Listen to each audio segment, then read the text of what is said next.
hell y'all know about this right here? There's a fine line. Hey, hey, hey, hey. There's a fine line between love and hate. Hey. Can't wait too late, but baby, I'm on it.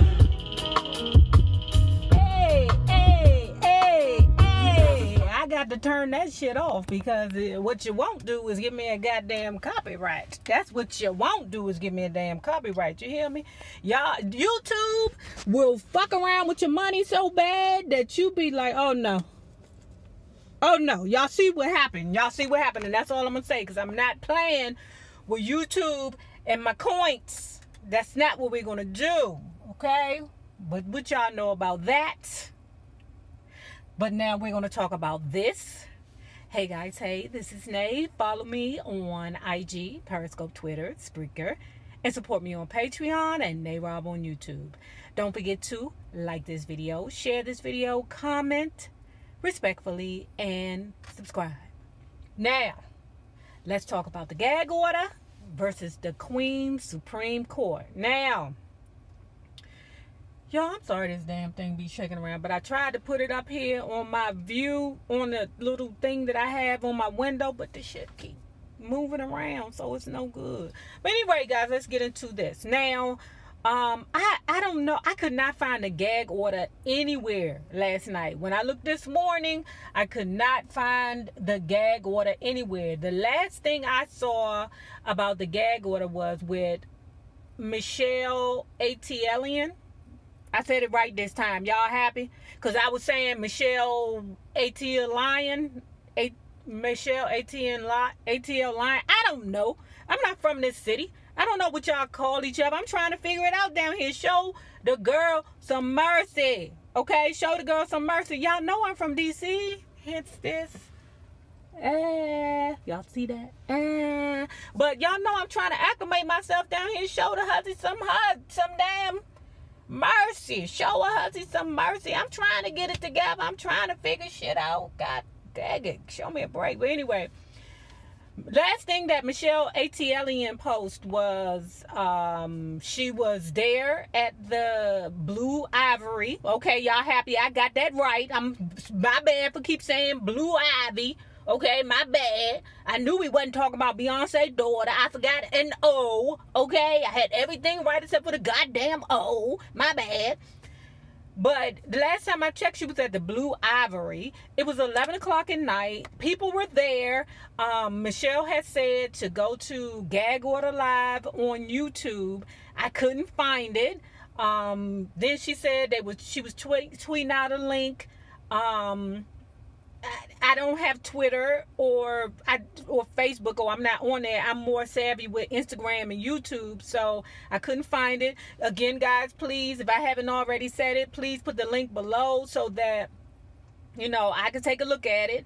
But regardless whether I saw it or not, I would still definitely give Kaya credit for elevating her platform because Michelle Brown was like, Kaya's she's trying to get the lighting together. And I'm saying to myself, wait a minute, Kaya. I know you're not struggling with the same technical difficulties that you was mad with Maddie about. Come on.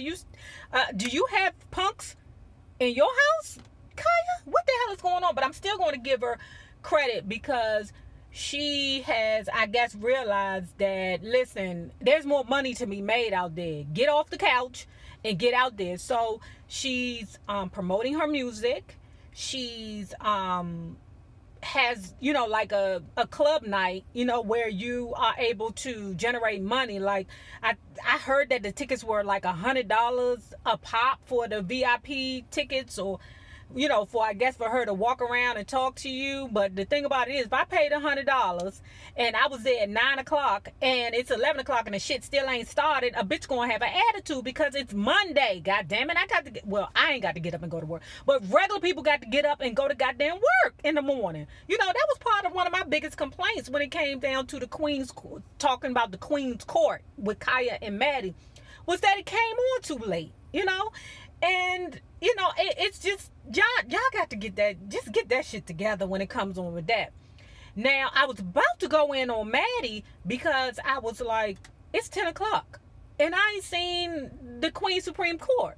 Where the hell is it? But I read in the comments, because when I woke up this morning, people was like, she went on Facebook Live and Periscope, right?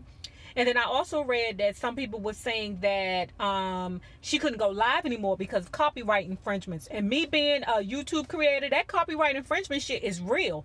They will punish the fuck out of you. You hear me? They will, take certain privileges from you, and going live is one of them. So that's probably why it wasn't uploaded until after it was done. You know what I'm saying? Like, I think at 2 or 3 o'clock in the morning or something like that. I don't know, but I checked for Kaya's gag order. I couldn't find it. Please, guys, if you have the link, please put it down in the comment section, please. But I'm still going to be fair when it comes down to judging it, because like I said, I'm still going to give Kaya credit for originating it, and for elevating her, for realizing that there's more money to be made out there outside of her red couch, outside of her house, so I'm going to give her credit. Now, let's talk about the Queen Supreme Court, right?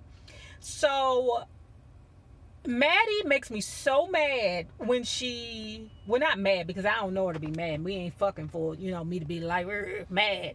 But Maddie makes me so mad sometimes when she do like extra, there's no doubt that Maddie doesn't spend a lot of money on her clothes. She does not want to spend a lot of money on her clothes. I don't fucking blame her. It's other things to spend your money on than, labels. I have been a label whore in my life, but throughout life, I have got so many labels that I was like, you know what? I don't need to buy another expensive thing in my life. You hear me? I've gotten to the point where I'm like, and then when you shape this certain way, only thing you can basically fit any goddamn way is Fashion Nova or goddamn Lycra dresses, to be honest. But, everything about her just looked really cheap last night. Like the dress she had on looked really cheap. Her hair, like, I'm sorry, whoever, I don't know who the sponsor was on there, but I just did not like that. I do not like that hair. I just don't like that colored hair on her. Like I just wasn't feeling it, man. I didn't like her makeup. I didn't like, I'm sorry, Maddie. Whenever she does, like, I don't know, it just wasn't working right. Last week, she was killing them. You hear me? That might have been a $13 dress, but the way that she hooked everything up with the makeup, whoever did her makeup last week need to come back and do that shit again this week, okay? Whoever did her hair last week, she need to grab hold of that motherfucker and bring him back this week, because that whole entire outfit was busted, okay? So then we're going to go into Tiffany Pollard. Tiffany Pollard looks fucking beautiful. She had on her little cheap Fashion Nova outfit too, okay? But she still looked beautiful, and then her ponytail, like, I really want that ponytail at the top, y'all. And I'm trying to think of whether or not I want to put weave in my hair. I'm trying to figure it out. I might just buy a wig and just throw a wig on my goddamn head. But at any rate, what I wanted to say about those two last night was, last week it was cringy. It was uncomfortable to watch because their dynamic wasn't together yet. Although they've worked together before, it didn't seem to flow really until last night's episode. Last night's show, they worked so well together, and I was so proud of them how their dynamic was working. It was like they flowed over each other well. Tiffany Pollard was exactly what she was, over the friggin' top as usual. And when I tell you those sexual innuendos that she was throwing out there had me dead to the friggin' bed. Also, what I think also was an excellent thing, when they decided to do audience participation, I forgot what it was. When they said which queen or which diva had to go, I said, oh, they got something there. If any of you all, if the Queen's Court, any of you production people are looking at that, do that every week. Because audience participation will get you the views. I'm not even sure. Like, I don't know. I didn't watch it to see how many views they garnered initially because, I wasn't watching it on Periscope or Facebook. Like I said, I'm a Instagram, YouTube person. So they wasn't on even one. So, like, what happened? Did I miss it on Instagram? But it wasn't even on Instagram. I saw them getting ready, but then nothing. And I stayed up till like 11 o'clock. So, nothing. And then, like they did things differently because they mixed in, like, newsworthy information outside of celebrity news, right? T.S. Madison expressed herself with Cardi B. I'm gonna tell you, with Cardi B, I wasn't too impressed with the album. Maybe if I listened to it a couple of times, I might love it. There were certain songs in there that kind of grabbed me. Nothing grabbed me as well as what's the song, Bodak Yellow? Nothing grabbed me as good as that did. But secondly, Bartier Cardi, something like that. I didn't like that initially, and then after a while I grew to like it. But do any of y'all remember Charo? Because I was like, Cardi reminds me of somebody. She reminds me of somebody, and it's Charo. If any of you all are old enough to remember her, because remember how Charo had like that thick accent. She was free. She was just reckless. She got people to get on board with her craziness and things like that. People just loved her. The world loved Charo. Nobody knew what the fuck she was saying half the time, but they loved her. So, just tell me if y'all remember Charo, and if y'all would equate Charo to Cardi B, because that's exactly who she is. Because when I seen a little clip of her on Jimmy Fallon, I said, that's fucking Charo. That's exactly who she is. Charo. So, and then they talked about 2 heinous crimes that I am not going to talk about on here, because I am not about to bring this video down. But yeah. I tried to ignore it, when I seen it initially, but, they touched it. The next thing is, when I tell you, with Tiffany, okay, let me say this about Tiffany Pollard. I love New York. That right there, when I tell you Tiffany is freaking hilarious.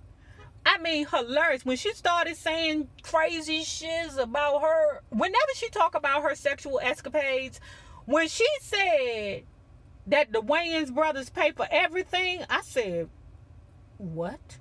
They pay for everything? Like what? And she didn't say one brother. She said the Wayans brothers. I was like, Jesus, Tiffany Pollard, is that your life? Then she started talking about Conor McGregor. They were talking about Conor McGregor. I said, oh my God, this thing is not PG-13. I hope all the children are in bed. This shit need to be prime time for real. Way prime time. So if they're going to do like a situation where, if it's going to be like a thing like late night, like, how what show is that, like, remember David Letterman and Tonight Show and things like that? If they're going to do it a late show like that, then they need to say they're going to do it like that. Don't have us waiting. Like I told you, T.S. Madison and this Colored Folk Time, that thing that Kaya did where it was 11 o'clock and y'all see I'm kind of sensitive about this, but they said that Maddie was actually on time at 10, on at 10 o'clock. It's just she didn't upload it to YouTube till later. Fine. But that mother sucker right there was hilarious last night. I could watch it all the way through. Like I said, last week was very cringy because their dynamic was not in place yet. So, was very cringy, but last night was frigging hilarious. Now, y'all know I say, right about this time, I give you who the winner was. The gag order versus the Queen's Supreme Court. I'm going to say that the winner, again, is Tiffany Pollard. Okay? Tiffany friggin' Pollard. That lady made that show. I told you. And then she was talking about getting with, who did she talk about she was getting with? Getting with Sheree. Did y'all hear what she said about Sheree? I said, oh my God. I Love New York will say absolutely anything out of her mouth without being malicious. I think that she said, what did she say? Something about a man being gay. I think, did they talk about Ricky Smiley being gay? But that's something that's been out there for years. So it's not like that's something that they just clicked in their mind and was like, okay, let's say it. So I would think that was like the only thing. And then the final thing was at the end of it, Maddie said no weapon formed against her should prosper. I don't know if that it was a dig towards Kaya and the Kaya minions. I don't know. Like I said, let that shit go. Everybody is being successful on their own platform. Let that shit go. Kaya's doing great. Maddie is doing great. If she keeps the show going like how she did last night, they can equally be great. But leave each other the fuck alone. Now, remember this, the same people you meet on the way up will always be the same people you meet on the way down. Naysayers, my patron loves. Have a good one. Deuce.